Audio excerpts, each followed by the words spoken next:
బీహార్లో third front ఏర్పాటు చేస్తామన్నారు AIMIM MP Asaduddin Owaisi. India NDA కూటములు బీహార్ ప్రజలను బానిసలుగా చేయాలని చూస్తున్నాయని ఆరోపించారు. ఎన్నికల్లో ఆర్జేడీ జేడీయూలతో కలవమని స్టేట్ ప్రెసిడెంట్ అఖ్తర్ ఇమాన్ చెప్పారన్నారు. గతంలో తమపై 2 కూటములు చేసిన ఆరోపణలను ప్రజలు గమనిస్తున్నారన్నారు. అణచివేతకు గురైన వర్గాల నుంచి రాజకీయ ప్రాతినిధ్యం లేకుండా చేయాలనేది వారి లక్ష్యమన్నారు అసదుద్దీన్ ఓవైసీ. देखिए, सबसे बड़ी बात तो ये है कि बड़ी अफसोसनाक बात है कि एक कॉन्स्टिट्यूशनल बॉडी खुद ऑन रिकॉर्ड कोई बात नहीं कह रही है और एक कॉन्स्टिट्यूशनल बॉडी ये रिपोर्ट दे रही नहीं देने वाले सोर्सेज से मालूम हो रहा है। ये कौन है सोर्सेज भाई? तकलीफ हमको इस बात की है कि कॉन्स्टिट्यूशनल बॉडी खुद कह दे इस बात को कि ये इस जो बोल रहे हैं।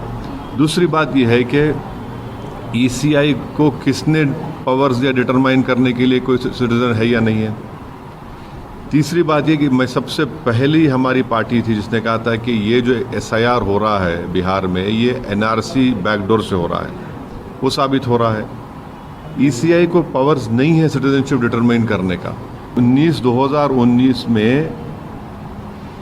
इलेक्शन कमीशन ऑफ इंडिया ने एक जवाब का सवाल दिया जिसको जस्टिस लॉ मिनिस्टर ने पार्लियामेंट में दिया।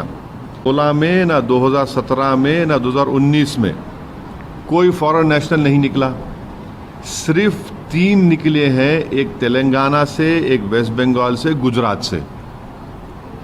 तो ये सोर्सेस बेशरम है, मैं कह रहा हूँ बेशरम है ये लोग।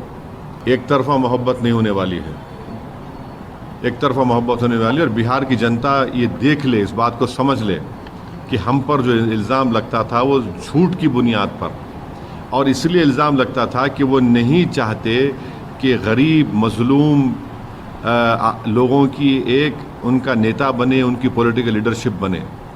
वो यही चाहते हैं कि आप उनके ग़ुलाम बनकर रहें और उनके पीछे सर झुकाकर ज़िंदगी गुजारें। हम भी आपसे कह रहे हैं कि हम तो कह रहे हैं कि हम भी बीजेपी को हराना चाह रहे हैं। अब अगर कोई ये समझ रहा है कि एक तरफा मोहब्बत नहीं होती है सियासत में, हम अपना चुनाव लड़ेंगे, अच्छी तरह लड़ेंगे। और हमारे अध्यक्ष अख्तर इमान साहब ने कहा कि हम थर्ड फ्रंट बनाने की कोशिश करें, वो चुनाव तो लड़ेंगे। ये हमारी तरफ से कोशिश थी। अब वो जाने। अब बिहार की जनता के सामने तो सब बात आ गई है वाज़ेह तौर पर।